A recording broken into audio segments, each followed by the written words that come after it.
नमस्कार दोस्तों, मैं वीएल चौधरी। आज हम शिक्षण विधियों की जो हम टॉपिक शिक्षण विधियों का टॉपिक पढ़ रहे हैं, रीट व सी टेट के लिए या अन्य राज्यों के टेट के लिए, विशेष रूप से राजस्थान में रीट के लिए जो हम शिक्षण विधियों का टॉपिक का जो हम अध्ययन कर रहे हैं, हमने भाग 1 में शिक्षण विधियों के अंदर परंपरागत और प्राचीन विधियों का अध्ययन किया। आज हम इस भाग 2 के अंदर नवीन या नूतन या अर्वाचीन, अर्वाचीन का मतलब नई विधियाँ होता है, नूतन का मतलब नई विधियाँ होता है, नवीन का मतलब भी नई विधियाँ होता है। तो हम नवीन विधियों या अर्वाचीन विधियों के बारे में आज अध्ययन करने जा रहे हैं। तो पिछले हमने वीडियो के अंदर शिक्षण विधियों के वीडियो के अंदर हमने परंपरागत विधियों और प्राचीन विधियों के बारे में अध्ययन किया था। आज हम नवीन विधियों की ओर चल रहे हैं। तो नवीन विधियों में चलने के लिए सर्वप्रथम एक विधि आती है। इस टॉपिक से भी, नवीन विधियों के टॉपिक से भी बहुत महत्वपूर्ण एक प्रत्यक्ष विधि जो आती है, बहुत महत्वपूर्ण। इसके उपनामों के बारे में आज तक सी टेट व आर टेट व रीट के अंदर प्रश्नों को पूछा जा चुका है। और निम्न में से कौन सी निम्न विधिषु का विधि नवीनतम विधि वर्तते, कौन सी विधि नई नवीन विधि है, कौन सी विधि नवीन विधि नहीं है, इस प्रकार के प्रश्नों को यहाँ पर पूछा जा चुका है आर टेट व रीट के माध्यम से। तो दोस्तों हम चलते हैं। नवीन विधियों की प्रथम विधि जो है उसका नाम है प्रत्यक्ष विधि। क्या नाम है दोस्तों? प्रत्यक्ष विधि।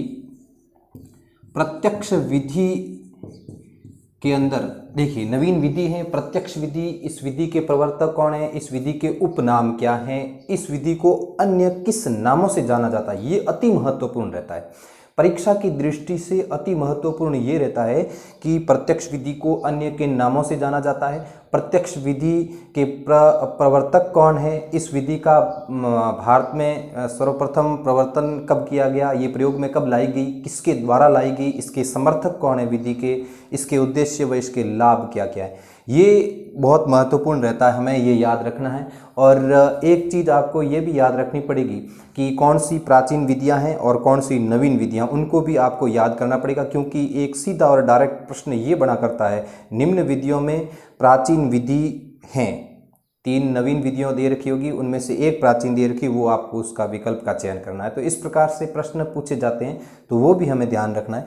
जो प्रत्यक्ष विधि है, देखिए दोस्तों, इसके प्रवर्तक की यदि हम बात करें, सबसे पहले इसके हम उपनामों के बारे में चर्चा कर लें। जो उपनाम है, इस प्रत्यक्ष विधि को किन किन उपनामों से या किन अन्य नामों से इस विधि को जाना जाता है? तो देखिए, सर्वप्रथम इसके ऊपर प्रश्न भी बना हुआ है। इस विधि को निर्बाध विधि के नाम से जाना जाता है। किस विधि के नाम से जाना जाता है? निर्बाध विधि के नाम से जाना जाता है। इस विधि को प्राकृतिक विधि के नाम से भी जाना जाता है। किस विधि के नाम से जाना जाता है? प्राकृतिक विधि के नाम से जाना जाता है इस विधि को। और इस विधि को सुगम विधि के नाम से भी जाना जाता है। किस विधि के नाम से जाना जाता है? सुगम विधि के नाम से जाना जाता है। ये तो इसके हो गए, क्या नाम हो गए? ये इसके प्रत्यक्ष विधि के अन्य नाम, और इसके ऊपर निर्बाध विधि के नाम से इसके अंदर प्रश्न निर्मित हो चुका है रीट के माध्यम से। अब हम इसके बारे में बात करें, प्रवर्तक कौन है इस विधि का? प्रवर्तक, तो प्रवर्तक में देखिएगा दोस्तों, इस विधि का 1951 में, कब? 1951 के अंदर प्रोफेसर वीपी बोकिल, प्रोफेसर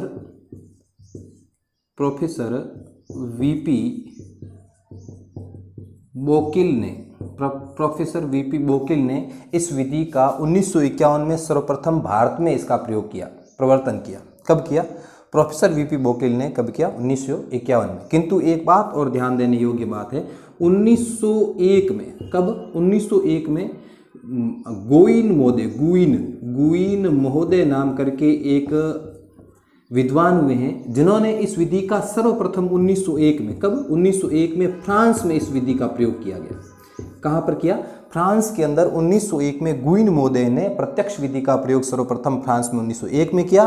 तत्पश्चात अंग्रेजों के माध्यम से यह विधि भारत के अंदर 1951 में आई और इसका सर्वप्रथम प्रयोग प्रोफेसर वीपी बोकिल ने मुंबई के एक विद्यालय के अंदर सर्वप्रथम इसका प्रयोग किया गया। इस विधि में सर्वाधिक मौखिक कार्य पर बल दिया जाता है। इस विधि में मातृभाषा का प्रयोग करना वर्जित माना गया, ये प्रश्न निर्मित हो चुके हैं। इस विधि में मौखिक कार्य पर बल दिया जाता है, इस विधि में मातृभाषा का प्रयोग करना वर्जित माना गया है, और यह विधि जो नवीन विधियों की जो है ये श्रेष्ठ विधि मानी गई है। यह जो विधि है प्रत्यक्ष विधि नवीन विधियों की श्रेष्ठ विधि मानी गई है, और इस विधि का प्रयोग प्राथमिक कक्षाओं हेतु किया जाता है। इसका प्रयोग कहाँ किया जाता है? प्राथमिक कक्षाओं के हेतु इसका प्रयोग किया जाता है। और इसके यदि समर्थक की बात करें, इनके एक समर्थक भी आते हैं, इस प्रत्यक्ष विधि के समर्थक हैं जैस्पर्सन गेटे। इसके समर्थक जो आते हैं, समर्थक जो है इसके जैस्पर्सन गेटे नाम के एक विद्वान हुए हैं, आंग्ल विद्वान हैं, जो जैस्पर्सन गेटे हैं, इस विधि का क्या करते हैं? समर्थन करते हैं, इसके समर्थक माने गए। तो यहाँ पर प्रश्न ये भी निर्मित हो सकता है, प्रत्यक्ष विधि को किन नामों से जाना जाता है? प्रत्यक्ष विधि का भारत में कब और किसके माध्यम से इसका प्रवर्तन किया गया, कब इसका प्रयोग किया गया, और सर्वप्रथम यह विधि विश्व में कब आई? 1901 में गुइन मोने के द्वारा कहाँ पर? फ्रांस के अंदर इस विधि का सर्वप्रथम प्रयोग किया गया। अब हम इसके अंदर बात करें तो प्रत्यक्ष का मतलब क्या होता है? प्रत्यक्ष क्या मतलब क्या होता है? किसी कार्य को करके दिखाना, कार्य को करके दिखाना या प्रस्तुत करना, करके दिखाना। ध्यान दीजिएगा, प्रत्यक्ष का मतलब, देखिए किसी चीज को हम पढ़ रहे हैं तो उसका हमें सर्वप्रथम उसके बारे में जानकारी अवश्य होनी चाहिए। प्रत्यक्ष विधि का मतलब है किसी कार्य को करके दिखाना, किसी कार्य को करके दिखाना, ये प्रत्यक्ष विधि का तात्पर्य होता है। इसका अर्थ ये होता है किसी कार्य को करके दिखाना। अब हम इस विधि के लाभ व उद्देश्य के बारे में चर्चा करेंगे। लाभ व उद्देश्य के बारे में, इस विधि से क्या लाभ होते हैं, इस विधि के क्या उद्देश्य हैं, इसके बारे में भी हम चर्चा करेंगे। तो इस विधि में सर्वप्रथम यदि हम किसी उद्देश्य की चर्चा करें तो यह विधि इस विधि के माध्यम से मौखिक कार्य पर बल प्रदान किया जाता है, बल प्रदान किया जाता है मौखिक कार्य पर। किस कार्य पर? मौखिक कार्य पर बल प्रदान किया जाता है। तथा दूसरे इसके अंदर मुख्य ध्यान रखने योग्य यह बात है कि इस विधि में मातृभाषा का प्रयोग, ये प्रश्न निर्मित हो चुके, ध्यान दीजिएगा, प्रयोग वर्जित माना गया है। मातृभाषा का प्रयोग वर्जित माना गया है। क्या? मौखिक कार्य पर बल प्रदान किया इस विधि के माध्यम से, तथा मातृभाषा का प्रयोग करना भी इस विधि के माध्यम से, इस विधि में मातृभाषा का प्रयोग करना वर्जित माना गया, निषेध किया गया है। और इस विधि में श्रव्य व दृश्य सामग्री का प्रयोग किया गया है। इस विधि के माध्यम से, इस विधि में श्रव्य व दृश्य जो संसाधन है, श्रव्य व दृश्य संसाधन है, उनके माध्यम से इस विधि को रोचक बनाया गया है। श्रव्य व दृश्य, जब हम प्राथमिक कक्षाओं के अंदर किसी विषय वस्तु को रोचक बनाने के लिए श्रव्य व दृश्य साधनों का प्रयोग करेंगे तो उससे शिक्षण अत्यधिक रुचिकर हो जाता है, और छात्र भी उसी में रुचि लेकर के उसका अध्ययन किया करते हैं। ये बात भी बहुत महत्वपूर्ण है। 4 नंबर पे हम चलें, 4 नंबर के अंदर हम चलें तो ये बताता है कि यह विधि भाषा शिक्षण की श्रेष्ठ विधि मानी गई। यह विधि भाषा शिक्षण की श्रेष्ठ विधि मानी गई। भाषा शिक्षण की कैसी विधि मानी गई है? श्रेष्ठ विधि मानी गई है। भाषा शिक्षण की जो है ये विधि क्या मानी गई? श्रेष्ठ विधि मानी गई है। तथा बहुत ही महत्वपूर्ण, इस विधि का प्रयोग कहाँ किया जाता है? इस विधि का प्रयोग प्राथमिक कक्षाओं में, प्राथमिक स्तर पर इसका प्रयोग किया जाता है। प्राथमिक स्तर पर इसका प्रयोग किया जाता है। इस विधि का प्रयोग कहाँ किया जाता है? प्राथमिक स्तर पर इस विधि का प्रयोग किया जाता है। बहुत महत्वपूर्ण, ये जो लाभ व उद्देश्य हैं अति महत्वपूर्ण होते हैं, क्योंकि इन्हीं के माध्यम से अक्सर प्रश्न बना करते हैं और बने भी यहीं से प्रश्न हैं। आप देखिएगा, यह विधि भाषा शिक्षण की नवीन विधियों में श्रेष्ठ विधि मानी गई है। इस विधि का प्रश्न ये निर्मित हो सकता है कि प्रत्यक्ष विधि का प्रयोग कहाँ पर किया जाता है? तो प्रत्यक्ष विधि का प्रयोग प्राथमिक स्तर या प्राथमिक कक्षाओं के लिए किया जाता है और उपयोगी भी माना जाता है।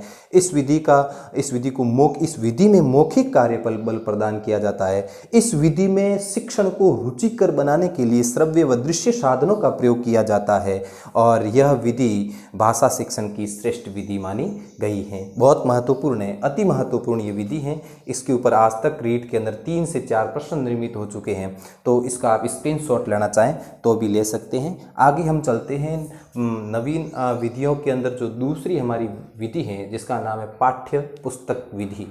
चलिए इसका आप स्क्रीनशॉट लेना चाहे तो ले लीजिएगा। हम चलते हैं नवीन विधियों की द्वितीय विधि, जो दूसरी विधि है, 2 नंबर पे जो विधि आती है जिसका नाम है पाठ्य पुस्तक विधि। क्या नाम है मित्रों? पाठ्य पुस्तक विधि। बहुत ही महत्वपूर्ण यह विधि, इस विधि को एक उपनाम से जाना जाता है जो बहुत ही महत्वपूर्ण है और प्रश्न भी निर्मित हुआ है। पाठ्य पुस्तक विधि को किस अन्य नाम से जाना जाता है, ये प्रश्न निर्मित हो चुका है। देखिए क्या प्रश्न है वो, इसका उपनाम क्या? पाठ्य पुस्तक विधि को अन्य किस नाम से जाना जाएगा? इस विधि को सुग्गा विधि के नाम से जाना जाता है। बहुत ही महत्वपूर्ण।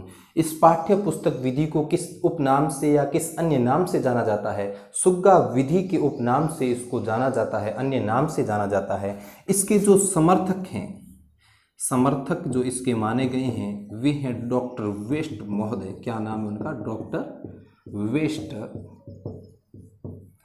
महोदय।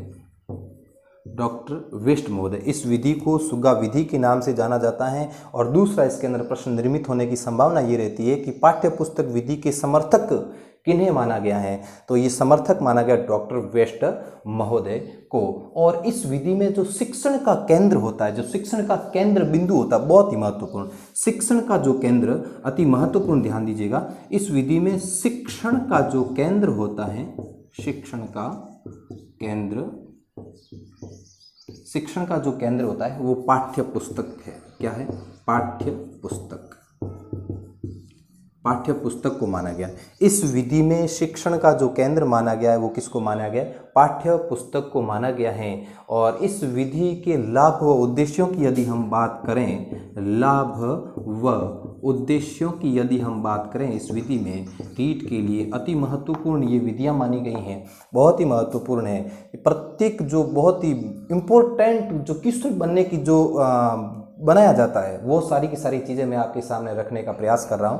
तो आप इस वीडियो को शुरू से लेकर अंत तक पूरा देखिएगा।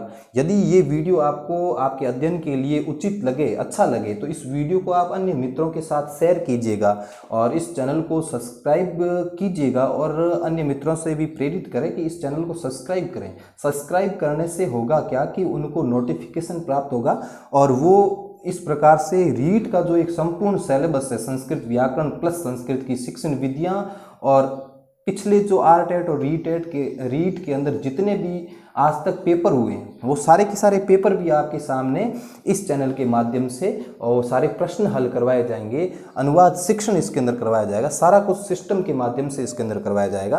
तो इस वीडियो को शुरू से लेके आप अंत तक पूरा देखें।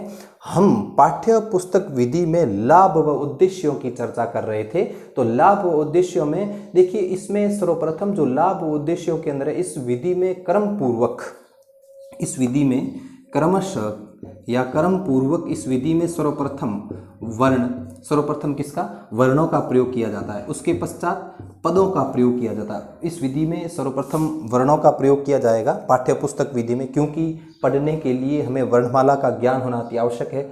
उस वर्णमाला के माध्यम, वर्णों के माध्यम से जब हमें ज्ञान, हम पद का निर्माण करना सीखेंगे, अर्थात शब्द निर्माण की विधि को सीख जाएंगे, शब्द निर्माण करना हम सीख जाएंगे। और इसके बाद में वाक्यों, पद के शब्द निर्माण के बाद में वाक्यों के पश्चात अनुच्छेद, जिसे आप गद्यांश या पद्यांश कह सकते हैं। इस विधि में क्रम पूर्वक वर्ण से पदों का निर्माण, पदों के निर्माण से वाक्यों का निर्माण, वाक्यों के निर्माण से अनुच्छेदों का निर्माण व ज्ञान करवाया जाता है। अनुच्छेदों का निर्माण या ज्ञान ज्ञान करवाया जाता है, ज्ञान करवाया जाता है। किस विधि के माध्यम से करवाया जाता है? पाठ्य पुस्तक विधि के माध्यम से करवाया जाता है। केंद्र बिंदु इस पाठ्य पुस्तक विधि के अंदर, शिक्षण का केंद्र बिंदु जो है वो क्या है? पाठ्य पुस्तक को माना गया है। और इस विधि में, पाठ्य पुस्तक विधि में सर्वप्रथम कहाँ से प्रारंभ किया जाता है? तो वर्ण सिखाए जाते हैं, वर्णों का ज्ञान करवाया जाता है, फिर पदों का ज्ञान करवाया जाता है, फिर वाक्यों का ज्ञान करवाया जाता है, फिर अनुच्छेदों अर्थात गद्यांशों और पद्यांशों का ज्ञान करवाया जाता है। फिर इस विधि में व्याकरण का जो ज्ञान है, इस विधि के अंदर जो अगला हमारा हम देखते हैं, इस विधि में जो व्याकरण का ज्ञान है वो प्रसंगानुसार, व्याकरण ज्ञान प्रसंग के अनुसार पाठ्य पुस्तक में प्रसंगानुसार करवाया जाता है।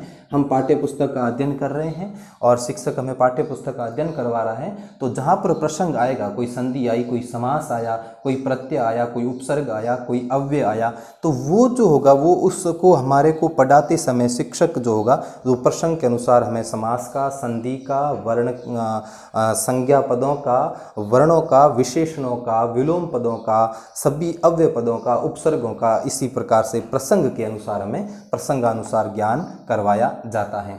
फिर यदि इसी विधि की हम बात करें तो इस विधि में स्वाध्याय की प्रवृत्ति का विकास होता है। इस विधि से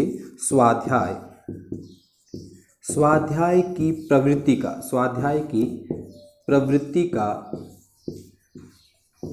विकास होता है। स्वाध्याय की प्रवृत्ति का विकास कहाँ से होता है? इस विधि के माध्यम से स्वाध्याय की प्रवृत्ति का विकास होता है। और तथा इस विधि को भाषा शिक्षण की लोकप्रिय विधि माना जाता है। अति महत्वपूर्ण अगला, इस विधि को भाषा शिक्षण की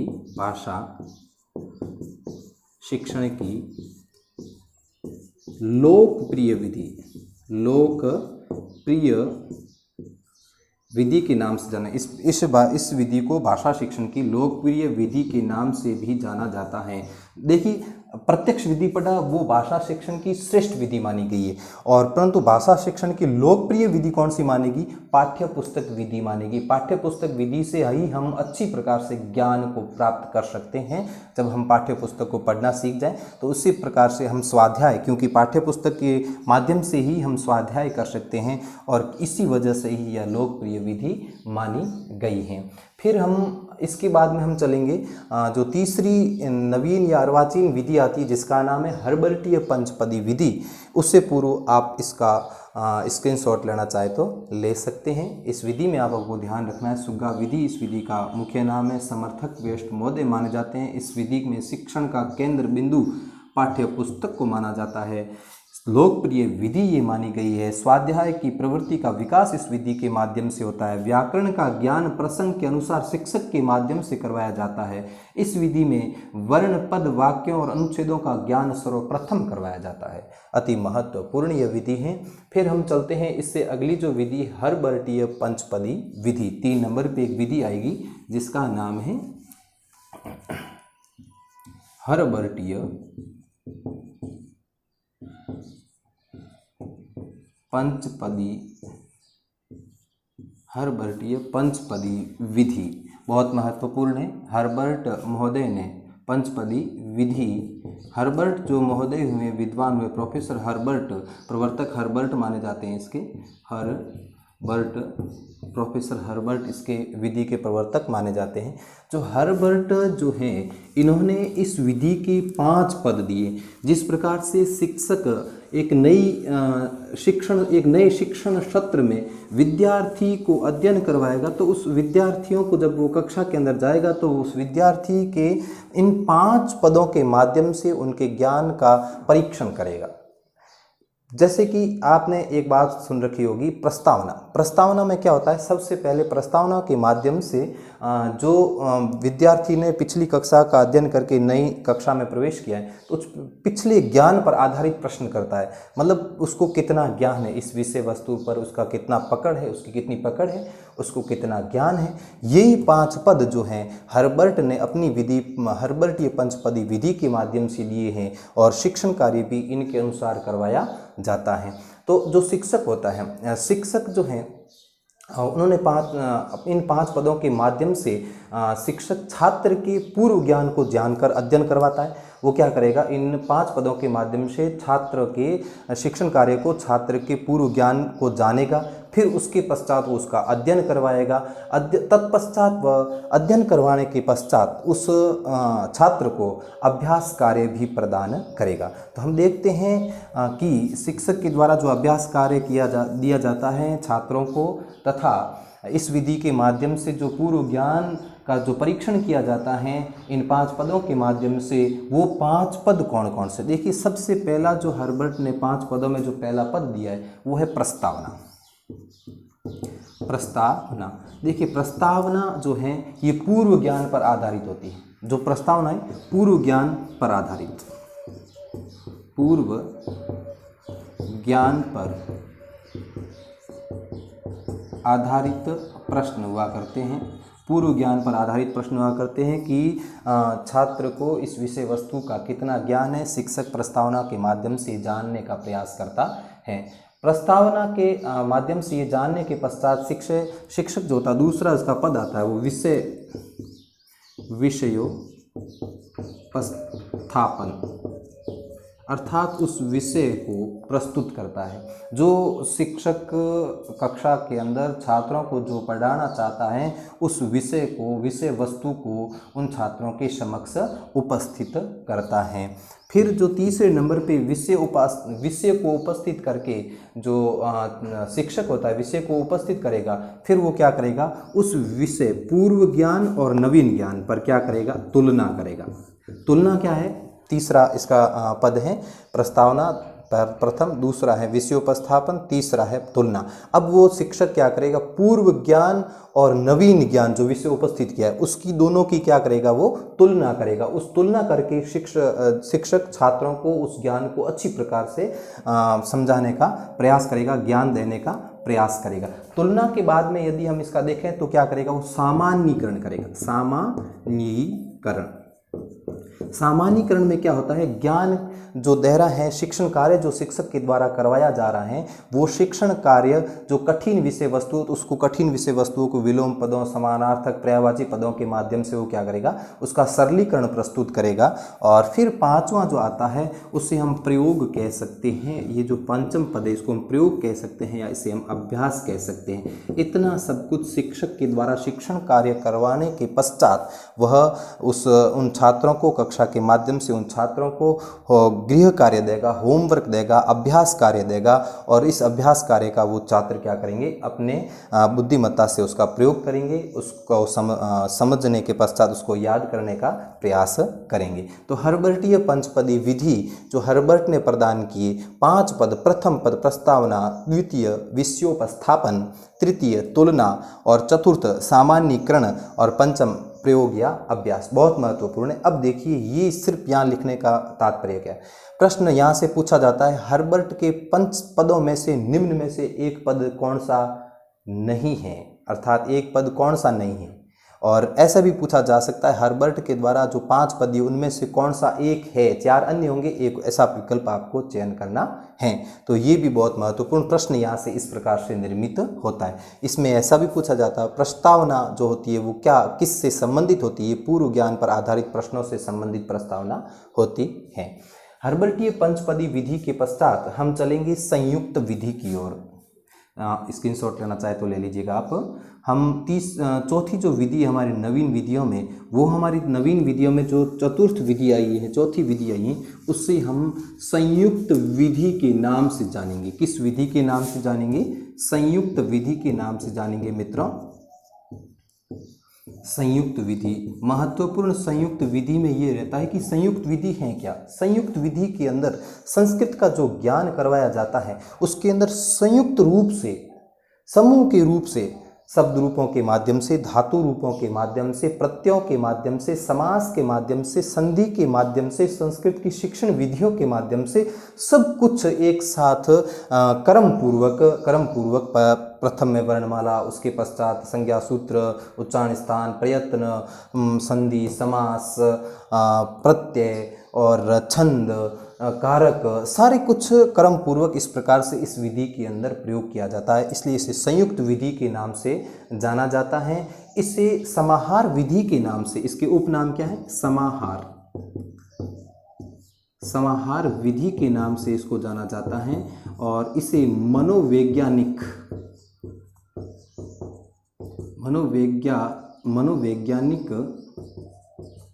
विधि के नाम से भी इसको जाना जाता है। समाहार विधि के नाम से इसे जाना जाता है, संयुक्त विधि को मनोवैज्ञानिक विधि के नाम से जाना जाता है। और इसे विश्लेषणात्मक विधि के नाम से, विश्लेषणात्मक विधि के नाम से भी इस विधि को जाना जाता है।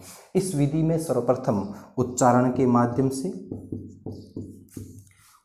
माध्यम से फिर मौखिक कार्य के माध्यम से ज्ञान प्रदान किया जाता है, तत्पश्चात लिखित कार्य के माध्यम से ज्ञान प्रदान किया जाता है। इस विधि में सर्वप्रथम उच्चारणों के माध्यम से ज्ञान प्रदान किया जाता है, फिर मौखिक कार्य के माध्यम से ज्ञान प्रदान किया जाता है, तत्पश्चात लिखित कार्य के माध्यम से ज्ञान प्रदान किया जाता है। संयुक्त विधि किस नामों से जानी गई? समाहार विधि के नाम से जानी गई, मनोवैज्ञानिक विधि के नाम से जानी गई, विश्लेषणात्मक विधि के नाम से जानी गई। किस प्रकार से इस विधि में ज्ञान प्रदान किया जाता है और संयुक्त रूप से किस प्रकार से किया जाता है, ये हमने देखा। उसके बाद में हम देखेंगे एक विधि आती है 5 नंबर पर, समवाय विधि।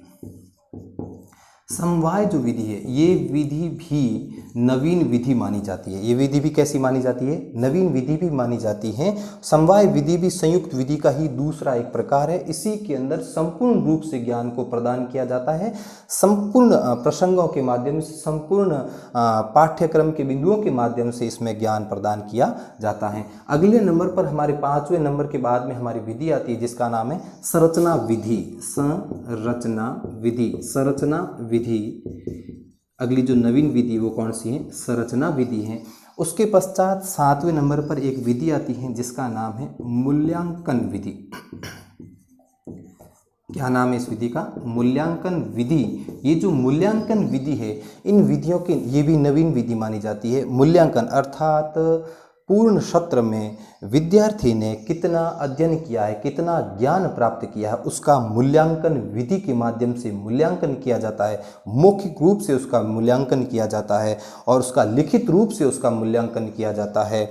और इससे क्या होता है कि शिक्षक को ये जानकारी प्राप्त होती है कि विद्यार्थी ने सत्र पर्यंत कितना अध्ययन किया है और अध्ययन को किस प्रकार से लिया है। यदि उसने अच्छी प्रकार से अध्ययन नहीं किया है तो क्यों किया, उसके बारे में जानकारी प्राप्त करना, ये सारी की सारी किससे हमें जानकारी प्राप्त होती है? मूल्यांकन विधि के माध्यम से प्राप्त होती है। मित्रों देखिएगा, ध्यान दीजिएगा दोस्तों, ये जो हमने नवीन विधियां पढ़ी, इसमें एक प्रश्न ऐसा भी निर्मित होने की संभावना रहेगी कि निम्न विधियों में नवीन विधि नहीं है।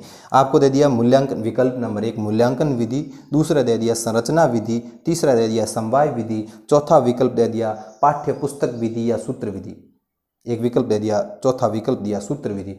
तो आप में से ये ध्यान रखना है कि सूत्र विधि प्राचीन विधि है और ये सारी की सारी कैसी विधियां हैं? ये सारी की सारी नवीन विधियां, अर्वाचीन विधियां या नूतन विधियां मानी गई है। तो हमें करना क्या है? इन विधियों को, 7 जो विधियां हैं, पहले तो इन सातों विधियों के नाम याद रखने। ये नवीन विधियां हैं और ये प्राचीन विधियां हैं। उसके पश्चात किस विधि का क्या उपनाम है ये हमें याद रखना पड़ेगा। फिर किस विधि के कौन समर्थक हैं, किस विधि के कौन प्रवर्तक हैं, कब उसका प्रवर्तन हुआ, भारत में कब हुआ, फ्रांस में उसका प्रवर्तन कब हुआ, और समर्थकों के बारे नाम याद रखने। 5 पद क्रम पूर्वक हर्बर्टीय पंचपदी विधि में 5 पद क्रम पूर्वक कौन सा, प्रथम कौन सा, द्वितीय कौन सा, तृतीय कौन सा और चतुर्थ कौन सा, ये भी हमें इसको अत्यावश्यक रूप से याद रखना पड़ेगा। इसी माध्यम से ही यहाँ पर प्रश्न निर्मित हुआ करते हैं, हुए भी हैं। पिछले रीट के पेपर्स को आप देखें, आपके पास हो तो आप देखिएगा, इसी प्रकार से आपको वहाँ पर प्रश्न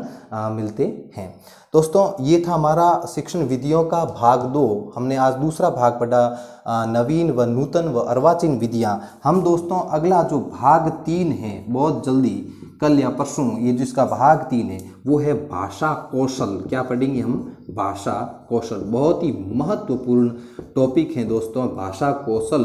और मैं आपको बता दूं श्रवपले, ये भाषा को जो भाषा कौशल है ये भाषा कौशल के 4 सोपान रहेंगे। श्रवपले। अब आपको इस वीडियो को पूरा देखने के पश्चात ये बताना है श्रवपले क्या है, और ये संक्षिप्त में लिखें, और इसको आपको प्रथम पे कौन सा आता है, द्वितीय पे कौन सा आता है, तृतीय पे कौन सा और चतुर्थ पे कौन सा आता है, ये आपको कमेंट बॉक्स में कमेंट करने हैं। कल हम जल्दी ही कल या परसों भाषा कौशल नाम का जो तीसरा भाग है हमारा टॉपिक नंबर 3, इसको हम लेके जल्द आपके सामने आने वाले हैं। आप लॉकडाउन में इस संस्कृत शिक्षण विधियों को अच्छे से पढ़ें, देखें और अपने समय का सदुपयोग करें, क्योंकि समय रूपी जो घोड़ा है वो दौड़ा जा रहा है। एक बार समय निकल गया तो वापिस समय प्राप्त नहीं होगा। कालो अश्व भवति। अतः आप अपने अध्ययन पर बल दें, अध्ययन को ज़्यादा से ज़्यादा स्वाध्याय के माध्यम से करें। इस प्रकार के जो वीडियोज़ हैं संस्कृत के अच्छे अच्छे वीडियोज़ हैं उनको देखें, और देखने के पश्चात अपने ज्ञान को मजबूत करें ताकि रीट की एक सीट आपके लिए संभव हो सके। धन्यवाद। मिलते हैं नेक्स्ट वीडियो।